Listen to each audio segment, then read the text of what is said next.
आज संयुक्त व्यापार महासंघ की पूर्ण बैठक हुई है। सभी यूनियनों के पदाधिकारी, अध्यक्ष वगैरह सब यहाँ थे और इसमें सर्वसम्मति से यह निर्णय लिया गया है कि क्योंकि कल श्रीमान भूपेंद्र सिंह जी यादव साहब की जो मीटिंग थी, जो प्रेस कॉन्फ्रेंस थी और जो खैतल के लोगों को बुलाया गया था, उसमें ये कहीं से भी स्पष्ट नहीं हुआ कि खैतल शहर को ही इस जिले का मुख्यालय बनाया जाएगा। और इसके अलावा नाम पर भी उन्होंने कहा कि नाम ही तय हो चुका है। तो इन बातों से खैतल के लोगों को, खैतल के व्यापारियों को इस बात का विरोध कर रहे हैं, क्योंकि ये खैतल के व्यापारियों के ही नहीं, खैतल की आने वाली हर पीढ़ी के लिए ये बहुत बड़ी समस्या हो जाएगी कि एक सौगात जो हमको मिली थी, एक जिला के रूप में हमको जो सौगात मिली थी, वो हमसे छीनी जा रही है, जबकि खैतल हर तरह से इसको डिजर्व करता है। इसलिए सब व्यापारियों ने तय किया है कि कल सुबह से आवश्यक सेवाओं को छोड़ते हुए खैतल के व्यापार पूर्ण रूप से बंद रहेगा और ये अनिश्चितकाल रहेगा। और आप चाहें तो इसमें व्यापारियों से बात कर सकते हैं, इनका रुख देख सकते हैं। अगर भाई आप लोग सहमत हो अनिश्चितकाल बंद के लिए, तो अपना हाथ खड़ा करके आप सपोर्ट बोलें। व्यापार को बंद रखेंगे। बैठक में बाजार के सभी यूनियन अध्यक्ष मौजूद हैं। जी। देखो आप देखो, मैं साफ कर दूं, जितनी भी बड़ी यूनियन है, हमारे यहाँ 80 दुकानें मोबाइल्स की हैं, उनसे पूछो। किराना वाले बैठे हैं, 60 दुकान किराने के, इलेक्ट्रिक वाले बोलो, 250 दुकानें अनाज मंडी में है, 150 जनरल स्टोर की 150 दुकानें हैं।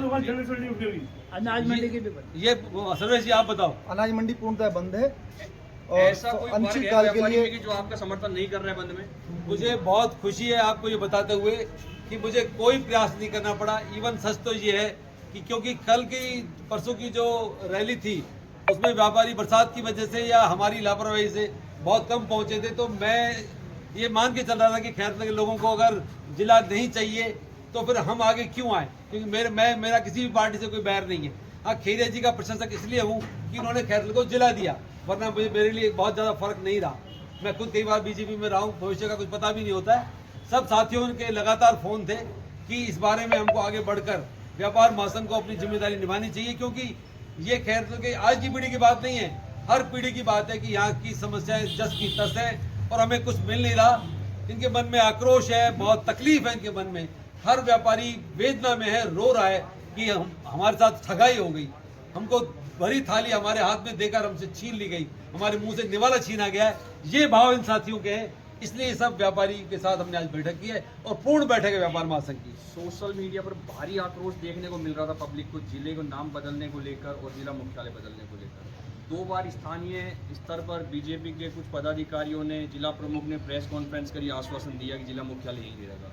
कल ये चीज़ें वहाँ भी हुई, मंत्री जी ने खुद कहा, लेकिन वो जिले के मुख्यालय को लेकर स्थिति क्लियर नहीं कर रहे हैं। अब क्या धरातल पर जो आप काम करने जा रहे हैं बंद का, ये कितना लंबा चलेगा? ऐसा तो नहीं आंशिक 1-2 दिन में होकर बंद हो जाए? देखो, मैं भविष्य के बारे में नहीं जानता, लेकिन मैं ये जानता हूँ कि खैतल के व्यापारी, आम व्यापारी के साथ साथ आम आदमी के मन में भी बहुत आक्रोश है। लेकिन क्योंकि आम आदमी आकर अपनी बात कहाँ कहे, सोशल मीडिया पे तो आप